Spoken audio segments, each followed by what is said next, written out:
Is ASU going to be able to adapt to an earlier start time? And with the Huskies coming off a loss, does Arizona State have a shot this week? We're going to talk about that on this week's Mailbag edition of the Locked On Sun Devils podcast. Are Locked On Sun Devils, your daily podcast on the Arizona State Sun Devils, part of the Locked On Podcast Network, your team every day.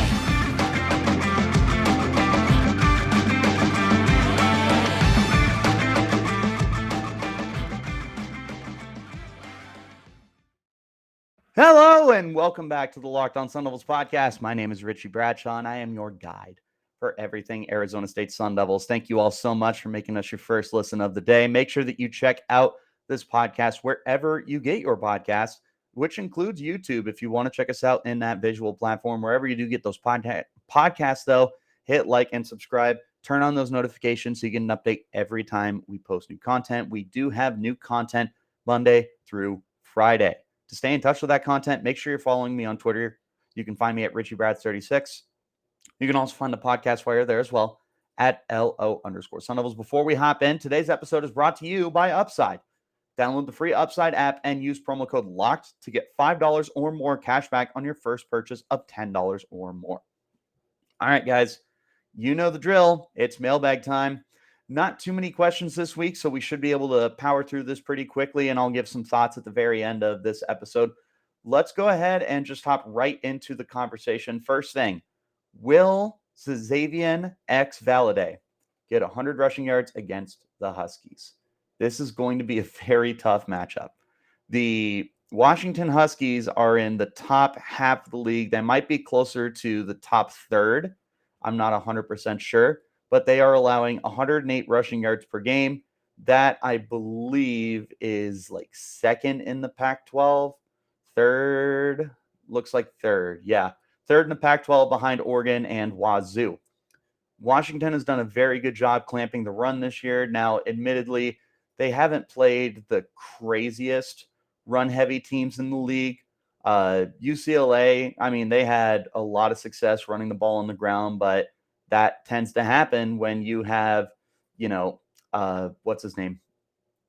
Dorian Thompson-Robinson and Zach Charbonnet running the football for you. That typically is going to turn into pretty decent results more often than not. They rushed for 184 yards against them. Other than that, they played Kent. They played, Portland? Yeah, Portland State. They played Michigan State and they played Stanford. None of those teams are overly dynamic when it comes to running the football, whereas Arizona State is. Arizona State has done a very good job running the football this year. They are just killing it. They have 662 rushing yards through 5 games. So that's, oh man, what's that math? Like a little over 130 yards a game, something like that, right? I don't know. Don't quote me. It's somewhere in that ballpark, but yeah, ASU has done a very good job running the football, 132. So there you go. I was pretty much right on the money. They've done a very good job running the football, and they have a great average. Valladay is rushing for 6.2 a pop. The God is rushing for 5.9. That's their main two guys. They have some other contributors as well. I believe if you take away all of Emery's sacks, he's averaging like 4 yards a carry flat. So this is a very good run game, but it definitely goes through Valladay, who's got 73 carries in these 5 games. He is absolutely the workhorse back for the team. He's the one they trust the most to carry the load, carry this team to victories, and manage the run game more than anyone else. Will he get back to that 100-yard mark? That I'm not 100% sure, because Valladay has not gotten a 100-yard mark in the last 2 games. Against Utah, he was clamped to just 30 yards. Against USC, he had a nice bounce back game to 64 yards, but he's only got 21 carries in those last 2 games. So, I mean, he's still got almost 5 yards a carry, 94 yards on 21 carries. That's not bad. Has 2 touchdowns in that time frame, 1 through the air, 1 on the ground. I don't know. Like, it's a tough challenge for him. The thing with Washington is if you get down early against them, there's a chance you have to abandon the run, which is something that Arizona State has done a little too much this year, unfortunately. Is they are a balanced attack. They have 142 pass attempts to 158 rushing attempts. That should be different with how talented your backfield is, but I don't know, man. Like this has got to be one of those games where you have to allow Valladay to take back over and just dominate a game the way that you know he can. So will he? I don't know if he will. Can he? Absolutely. I feel like Valladay can get 100 yards in any team that he plays based off of what we've seen so far this year. Will he, though? I think I'm going to say no, because I just don't know how quickly this game is going to get out of hand. I feel like this could be a very deflating game for Arizona State overall. Next question here. Will ASU adapt to the earlier start time? Arizona State has played late games, all 5 games this year. That's typical of Pac-12 is, it just the sun is up longer than it is over in the East Coast. When I say that, I mean like they're 3 hours ahead of us. So by the time, or I don't know, you guys kind of get what I'm saying. Is by the time it's 8 o'clock here, the sun is down, and it's 11 o'clock back there for the East Coast, and they don't really want to stay up and watch Pac-12, which is why the Pac-12 is so underrated every year. But more importantly, it's just what Pac-12 teams are accustomed to. But it's about this time of the year. The weather lightens up a bit. It's not nearly as hot down in the desert in Arizona or in Southern California or anything like that. So we do see more earlier start times. While I don't have a stat in front of me as to how Arizona State does with earlier start times, I'm not very much worried about it. I still feel like Arizona State will be able to adapt. They'll be able to do whatever they want to do, play these games, win these games, stuff like that. I'm not necessarily saying that this is a guaranteed win because we're playing daytime. It's also not a guaranteed loss because we're playing daytime. I don't know that it's this massive factor per se, but I can understand how it could play into effect because it is just a different atmosphere. Who knows what the crowd's going to look like? Do you potentially have more people because it's during the day and not kicking off at 7:30 to 8:30 at night? Or is this kind of a lesser populated game?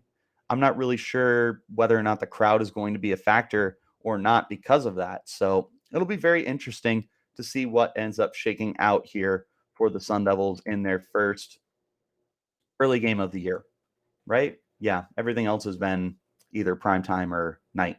All right, first break now. We're going to hop into it. When we return, we're going to go ahead and pick up with our next set of questions. First, I want to talk to you guys about our friends over at Upside. From cringing at the pump to getting an eye-popping check at your favorite restaurant, inflation is hitting us all where it hurts, and it really hurts.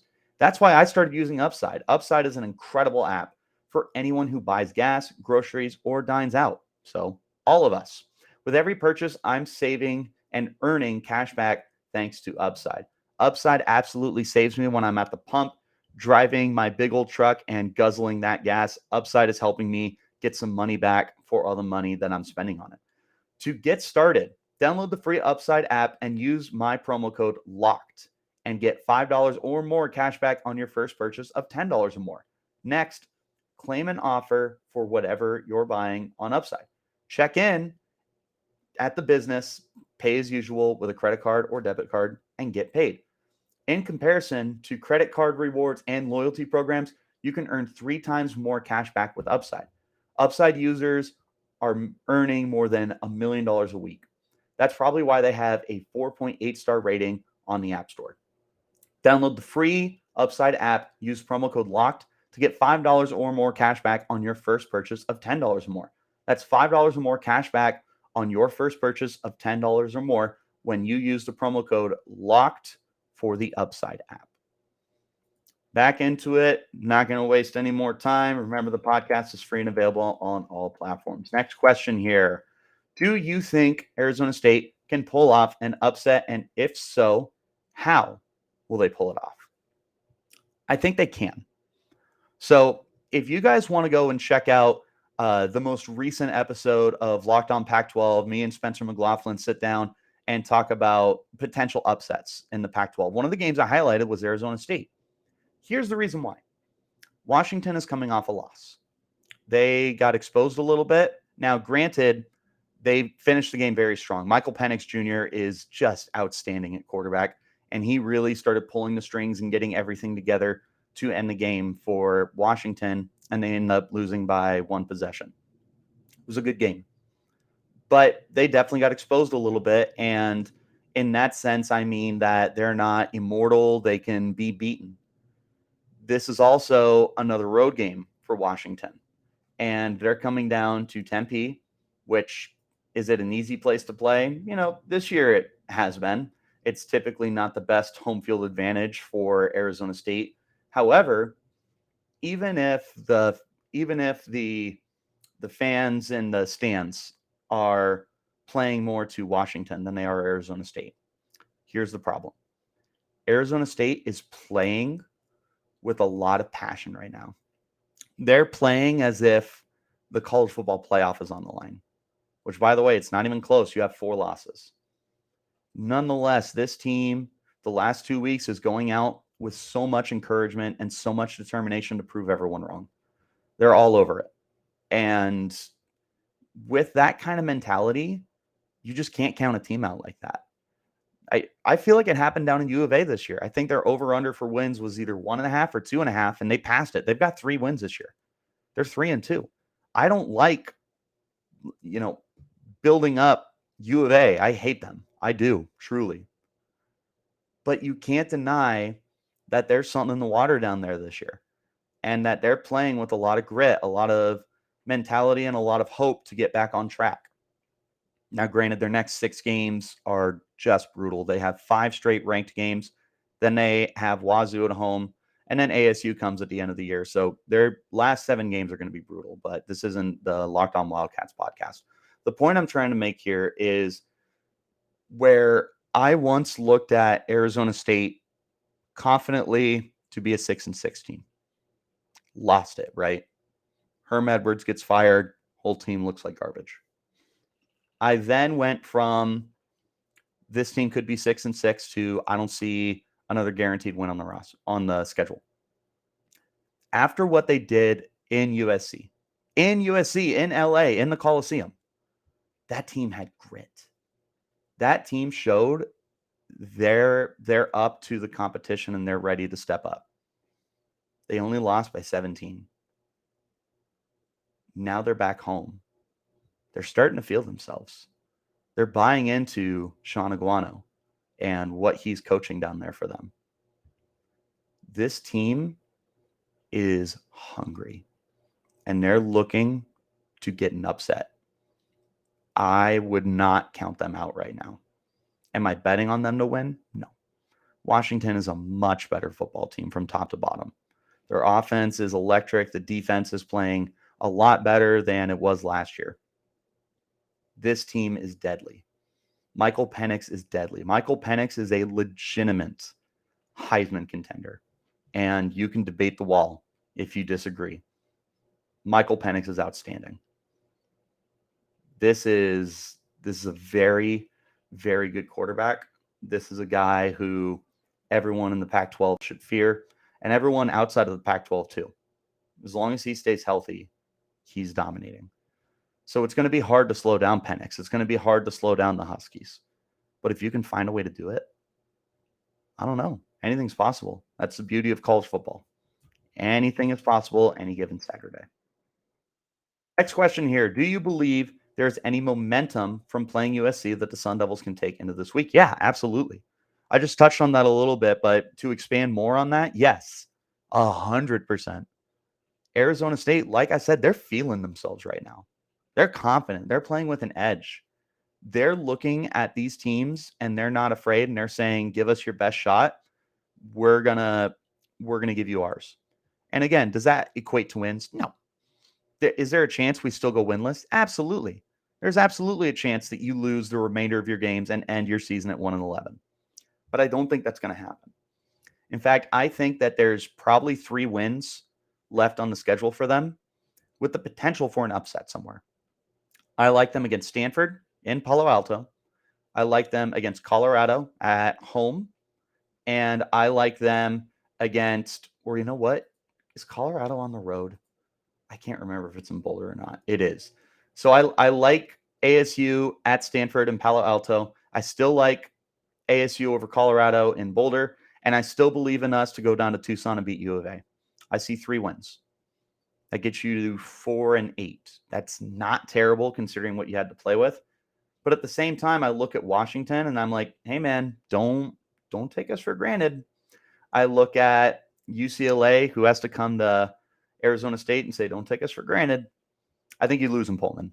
I don't see you beating Wazoo in Pullman. Oregon State comes down. You probably have revenge on your mind. I'm not saying you win all these games. I'm not saying you win any of these games. But the momentum that they built against USC, nobody, including me, thought they had a chance in hell of making that a game. And they did. And they should be damn proud of that. And they should be riding that momentum moving forward. I don't see any reason why ASU cannot compete for the remainder of the year based off of what they showed at USC. Yes, there is big time momentum building up from this team. Moving forward, everyone should be taking ASU seriously. One more break, and then we're going to come back and answer one more question. First, I want to talk to you about our friends over at My Solar Nerd. I'm really, really excited to talk to you guys about My Solar Nerd too. If you live in a sunny state like ours in Arizona, it's very likely you've had a few people stop by and offer you free solar. The truth is, many of these companies aren't local, and because of that, they're using misleading tactics, which end up overcharging homeowners. If you've considered solar, but something felt off, then you're going to love My Solar Nerd. Their mission is simple: help you get the best solar system to fit your needs. My guys at mysolarnerd.com are local and understand the nuances of going solar in Arizona. They've been doing this for a while and understand that an educated customer is a happy customer. Their no pressure approach will make sure all your questions get answered. They firmly believe that if you live in AZ, switching to solar should mean saving money. Once you're ready, they'll put their industry knowledge to work for you by choosing the best equipment, warranties, and BBB accredited installer. They'll also help you figure out all the credits and incentives you may qualify for. And they'll make sure your transition to solar is as smooth as possible by managing the entire project for you and keeping you updated along the way. Our listeners will get a $50 Amazon gift card when they book a no commitment evaluation. This promotion is only for our listeners that are homeowners. Visit mysolarnerd.com and select Locked On in their How Did You Hear About Us section. Make the switch to solar on your terms. Start your research process by visiting mysolarnerd.com today and show Locked On some love by letting them know we sent you. Folks, going solar doesn't have to be complicated. MySolarNerd.com makes it easy. Make sure you check out the Locked On Pac-12 podcast. Stay in touch with everything that's going on in the Conference of Champions, including Arizona State and its 11 rivals, by tuning in to Locked On Pac-12, hanging out with Spencer McLaughlin for 30 minutes or less. It's free and available on all platforms. Make it your second listen of the day. One final question before we get out of here. With the Huskies coming off an L, do you think the Sun Devils have a shot this week? Yes. But there's more to it than that. Washington's coming off an L. They were just on the road. They are staying on the road. They're coming down to Tempe. It's a very different environment. It's very, very different. Historically, Arizona State has done pretty well against Washington. I think that this is a situation where Washington needs to be careful. I would highlight this truly as a trap game for the number 21 team in the nation. Or are they 22? They're number 21 or 22. I'm double checking right now. They're 21. I was right. They cannot come into this game and expect to roll Arizona State. I think USC went into the last week with that mentality, and Arizona State kept it close. It was 21-17.5. They only finished 42-25. They should have done much better. They are going to play Washington tough. Arizona State is. They're not going to roll over anymore. They're feeling themselves. They're confident. They feel like they can go into any game at the moment and put up a fight. Again, that doesn't necessarily result in wins, right? It doesn't necessarily mean that Arizona State is suddenly going to compete with every single team. But there's little reason to believe that they can't compete with every single team right now. With the way they're playing football, with the way their dedication is showing off, and the way that their confidence is growing and increasing every week. They're playing with a swagger. They're playing with an edge. Yeah, you can't sleep on this team right now.